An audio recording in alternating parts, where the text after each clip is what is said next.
माध्यमिक विद्यालय एटा Jalore online platform पर हार्दिक स्वागत अभिनंदन है। क्लास 9 सब्जेक्ट सामाजिक पाठ 3 अव्वा ज्योग्राफी का सेशन है। उनके बारे में आपके सामने आज पूरी चर्चा करूंगा। मैं पूरी धरातल स्थान पर पहुंचाने की पूरी कोशिश करूंगा। सबसे पहले शायर ने कहा गया है कि मंजिल मिले ना मिले ये तो मुकद्दर की बात है, अपन कोशिश भी नहीं करे ये बहुत पता ही गलत बात है। कि मेहनत इतने खामोशी से करो सफलता शोर मचा दे।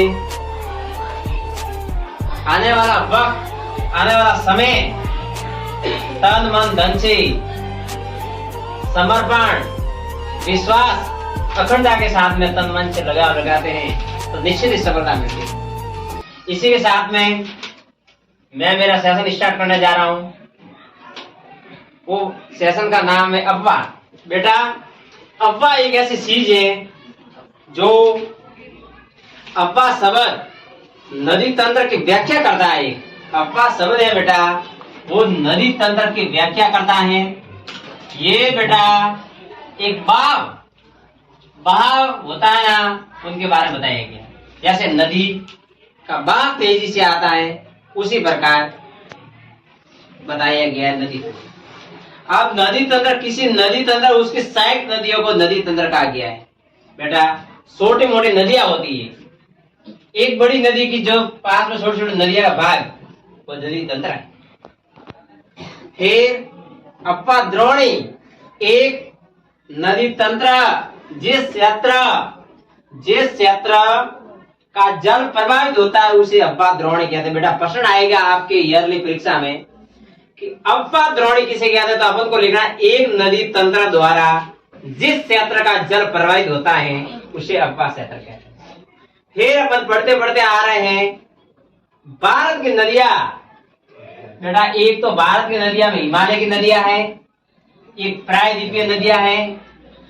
मैंने आगे पढ़ाया हुआ है कि प्रायद्वीपीय हिमालय की नदियां में जो निरंतर बहने वाली ये नदियां होती है, जो बर्फ है, बर्फ से पहाड़ों से ऊपर से पिघलते पिघलते नीचे नीचे धीरे धीरे आएगा बेटा, तो वो पानी नदियों में जाएगा। वो पानी कहां से रहेगा बेटा? नदियों में।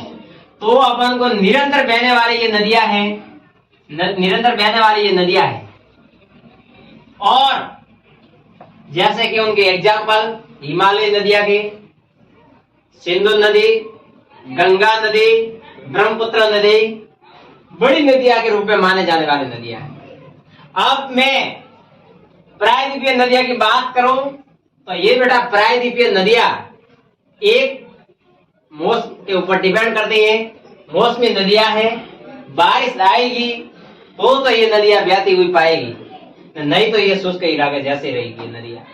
पानी और हिमालय की नदियां आप पूछ रहे होंगे, कंफ्यूजन होगा आपके बार बार, सर ये नदी तो आपके क्यों निरंतर बहती रहती है, हिमालय की नदियां 12 माह से नदियां क्यों होती? तो मैं इनके बारे में कहना चाहता हूँ कि क्यों बेटा कि ज्यादा वहां ठंडा इलाकों में ज्यादा बर्फबारी होने के कारण हिम के द्वारा ये धीरे धीरे पिघलने के कारण ये नदी प्रवाहित होती रहती है। अब बेटा मैं सीधी एक बात करने जा रहा हूं हिमालय नदियों के बारे में। सिंधु नदी के आप पूछेंगे तो सिंधु नदी का उद्गम स्थल मानसरोवर झील के निकट तिब्बत में सिंधु नदी का उद्गम स्थल है। वहां से ये नदी स्टार्ट होगी और वहां से शुरू होके ये लद्दाख में प्रवेश करती है। कहां पर प्रवेश करती है? लद्दाख में प्रवेश करती है। और लद्दाख में प्रवेश करने के बाद एक सुंदर गाज का निर्माण करती हैं, सुंदर गाज का निर्माण करती हैं। और इनकी सहायक नदियां जास्कर, नुब्रा, श्योक। जास्कर, नुब्रा, श्योक। हाँ, ये बेटा अपन के प्रश्न में आए तो ये किनकी सहायक नदियां है? सिंधु नदी की। वेरी गुड, थैंक यू बेटा। ये सिंधु नदी की सहायक नदियां है। फिर अपन बात करने जा रहे हैं कि सतलुज, ब्यास, रावी, सेनाब, झेलम आपस में मिलकर पाकिस्तान में मिठानकोट के पास सिंधु नदी में मिल जाती है। छोटी छोटी वो भी नदियां की भाग आगे सिंधु नदी में मिलेगी। और फिर सिंधु नदी के मैदान का ढाल बहुत धीमा है। सिंधु नदी बेटा जा रही है, ये प्रवाहित कर रही है, तो ढाल एकदम स्पीड में नहीं है। वहाँ ढाल बेटा क्या है, वहाँ ढाल धीरे धीरे क्या हुआ है, तो पानी धीरे धीरे धीरे धीरे आ रहा है। फिर और सिंधु द्रोणी 1/3 से कुछ अधिक भाग भारत के जम्मू कश्मीर, लद्दाख, हिमाचल, पंजाब, शेष भाग पाकिस्तान में स्थित है। इनकी बेटा एग्जाम में आएगा, सिंधु नदी की लंबाई कितनी है, तो 2900 किलोमीटर। 2900 किलोमीटर इनकी बेटा क्या है, लंबाई। 2900 किलोमीटर लंबाई, ये इनकी लंबाई है। किनकी लंबाई है बेटा ये, हाँ वेरी गुड, सिंधु नदी की लंबाई, सिंधु नदी की लंबाई। और फिर मैं बात करने जा रहा हूँ कि सिंधु एक बेटा जल समझौता हुआ था पानी के बीच में, जैसे कि पानी मांगते थे दो राज्यों के बीच में अलग अलग, तो वहाँ हुआ था, वो हुआ था 1960 के अनुसार संपूर्ण जल का केवल 20% जल उपयोग कर सकता है। और इस जल का उपयोग हम पंजाब, हरियाणा, राजस्थान के दक्षिण पश्चिमी भागों में सिंचाई के लिए करते हैं। बेटा सिंधु नदी का पानी समझौता हुआ, वो समझौता हुआ था 1960 में हुआ था, करेक्ट बात है बेटा। समझौता होने के बाद में और इनका पानी तो पंजाब में जा रहा है, पंजाब, राजस्थान की मुख्य धारा भागीरथी, गंगोत्री हिमालय से निकलती है, अलकनंदा उत्तराखंड के देवप्रयाग में मिलती है। बेटा ये नदी कहाँ मिलेगी, अलकनंदा उत्तराखंड में। वहाँ मिलती है अलकनंदा उत्तराखंड में, हाँ अलकनंदा कहाँ आया हुआ है, उत्तराखंड में वहाँ। और वो कौन सी नदी, गंगा नदी। और हरिद्वार के पास गंगा पर्वतीय भाग को छोड़कर मैदानी भाग में प्रवेश करते हैं। हिमालय से निकलने वाली बहुत सी नदियां आकर गंगा में मिलती हैं। इसके प्रमुख सहायक नदियां यमुना, घाघरा, गंडक, कोसी। बेटा एग्जाम में आएगा आपके कि बेटा ये गंगा नदी की सहायक नदियां कौन कौन सी हैं, तो अपन को बोलना यमुना, गंडक, घाघरा और कोसी, यही है इनकी सहायक नदियां, करेक्ट है। चलो अब आगे अपन जा रहे हैं।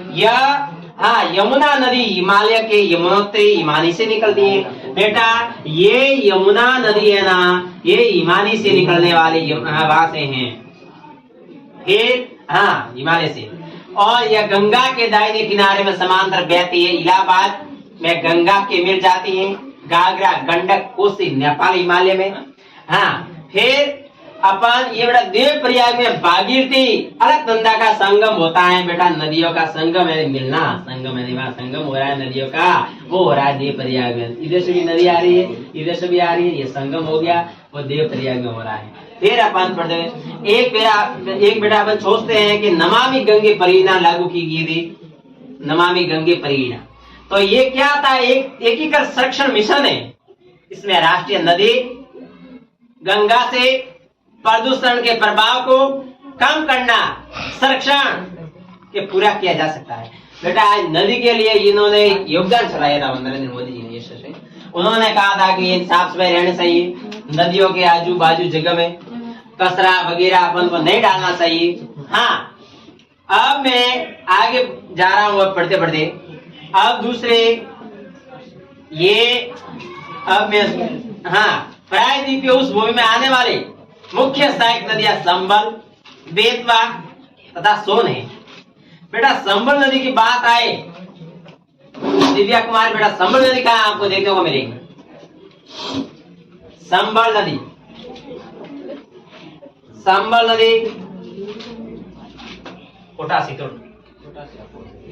फिर ये अर्ध शुष्क क्षेत्रों से निकलती हैं।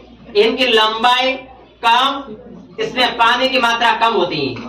बाएं तथा दाएं किनारों की सहायक नदियों के जल से परिपूर्ण होकर गंगा पूर्व दिशा में पश्चिम बंगाल के फरका तक बहती है। फिर बेटा ये गंगा डेल्टा का उत्तरी बिंदु है। यह नदी दो भागों में बढ़ जाती है, भागीरथी, हुगली। जहाँ कर्नाटक वहां ये हुगली नदी दक्षिण की तरफ बहती है, डेल्टा के मैदान से होते हुए बंगाल की खाड़ी में मिल जाती है। मुख्य धारा दक्षिण की ओर बहती हुई बांग्लादेश में प्रवेश करती है। ब्रह्मपुत्र नदी इसमें आकर भी मिल जाती है बेटा। वो अंतिम चरण में गंगा ब्रह्मपुत्र समुद्र में विलीन होने से पहले मेघना के नाम से जाने जाती है। बेटा विलीन यानी उस नदी को मिलने से पहले, उस नदी का पहले क्या नाम आता है और बाद में मिलती है, वो संगम हो रहा है उसके अंदर, तो मेघना के नाम से पुकारा जाता है। क्या नाम आ रहा है? मेघना। हाँ, अब सुंदरवन डेल्टा का नाम वहां पाए जाने वाले समुद्री बालू से लिया गया है। और सुंदरवन डेल्टा विश्व का सबसे बड़ा तेजी से वृद्धि करने वाला डेल्टा है। यह रॉयल बंगाल टाइगर भी पाए जाते हैं। आज बेटा रॉयल बंगाल टाइगर पाए जाते हैं पश्चिम बंगाल। और यह सुंदरवन डेल्टा एक बड़ा से बड़ा पाए जाने वाले समुद्री बालू से लिया गया है। और सुंदरवन डेल्टा विश्व का सबसे बड़ा तेजी से वृद्धि करने वाला डेल्टा है। यह रॉयल बंगाल टाइगर भी पाए जाते हैं। आज बेटा रॉयल बंगाल टाइगर पाए जाते हैं पश्चिम बंगाल। और यह सुंदरवन डेल्टा एक बड़ा से बड़ा पाने के लिए वो डेल्टा माना जाता है। गंगा, अब मैं गंगा की लंबाई, गंगा नदी की लंबाई है 2500 किलोमीटर से भी अधिक। 2500 किलोमीटर से भी अधिक गंगा नदी की लंबाई है बेटा। किस नदी? गंगा नदी। हाँ, तो फिर आप गंगा नदी के अपार तंत्र को अंबाला नगर, सिंधु, गंगा नदी तंत्रों के बीच जल विभाजक पर स्थित है। अंबाला से सुंदरवन मैदान की लंबाई लगभग 1800 किलोमीटर, परंतु इसके ढाल में गिरावट मुश्किल से 300 मीटर, शब्दों में 100 मीटर की दूरी पर स्थित है। अब मैं बात आ रही है बेटा ब्रह्मपुत्र नदी। ब्रह्मपुत्र नदी तिब्बत की मानसरोवर झील के पूर्व सिंधु व सतलुज के सरहदों को काफी नजदीकी से निकलती है। इसकी लंबाई सिंधु से कुछ अधिक है और हिमालय के समानांतर पूर्व की ओर बहती है। नामसा बरवा शिखर, बेटा नामसा बरवा शिखर के ऊंचाई है 7,757। नामसा बरवा शिखर की ऊंचाई है 7,757। नामसा बरवा शिखर, ये कौन सा है? नामसा बरवा शिखर। ये बेटा आया हुआ है अपन सिंधु नदी देखेंगे तो वहां जाएंगे तो सिंधु नदी के वहां ये नामसा बरवा शिखर के पास पहुंचकर ये अंग्रेजी के यू अक्षर जैसा मोड़ बनकर भारत की बेटा फिर ये नामसा बरवा शिखर के पास में होकर यू आकार का रूप ले रहे हैं। यू आकार का रूप लेके बेटा यू आकार का रूप लेकर ये का नदी पहुंचती है अरुणाचल प्रदेश में गाज के माध्यम से प्रवेश करती है, गाज बनाती है। इसमें वो नदी है ब्रह्मपुत्र नदी। नामसा बरवा शिखर आएगा, उनके है ऊंचाई 7,757 मीटर। वहां से होके बेटा ये यू आकार का रूप लेती है, फिर अरुणाचल प्रदेश में प्रवेश करती है। अरुणाचल प्रदेश में प्रवेश करती है। वो बेटा कौन सी नदी है? वेरी गुड बेटा, कौन सी नदी? Thank you.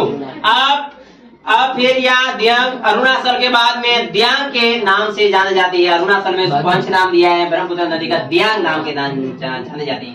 तथा दिबांग, लोहित, कैनुला, दो सहायक नदियां इसके मिलकर असम में ब्रह्मपुत्र का निर्माण करती है। असम में अब तिब्बत एक शीत एवं शुष्क क्षेत्र है, वहां बड़ा ठंडा इलाका है, लद्दाख वगैरह आजू बाजू में। यहाँ नदी के जल शीर्ण की मात्रा बहुत कम होती है। भारत में ये उस और क्षेत्र से होकर गुजरती है। यह नदी के जल शीर्ण की मात्रा बढ़ जाती है। असम में ब्रह्मपुत्र अनेक धाराओं में बहकर एक गुफित नदी के रूप में बहती है तथा बहुत से नदियों द्वीपों का निर्माण ये नदी करती है, छोटे छोटे। और प्रत्येक वर्ष वर्षा ऋतु में यह नदी अपने किनारों के ऊपर बहने लगती है। बेटा इतना पानी आता है कि किनारों से ऊपर ऊपर होके बहती है। वो नदी है ब्रह्मपुत्र नदी, वो नदी है ब्रह्मपुत्र नदी। फिर बांग्ला जैसे असम असम, बांग्लादेश बहुत अधिक क्षति पहुंचाती है बेटा। वहां बांग्लादेश, असम में वगैरह बाढ़ जैसी स्थिति उत्पन्न करने वाली ये नदी है ब्रह्मपुत्र नदी। क्यों? ऊपर होके बह रही है तो ज्यादा घरों में पानी वगैरह आजू बाजू बहुत नुकसानदायक साबित करने वाली नदी है ब्रह्मपुत्र नदी।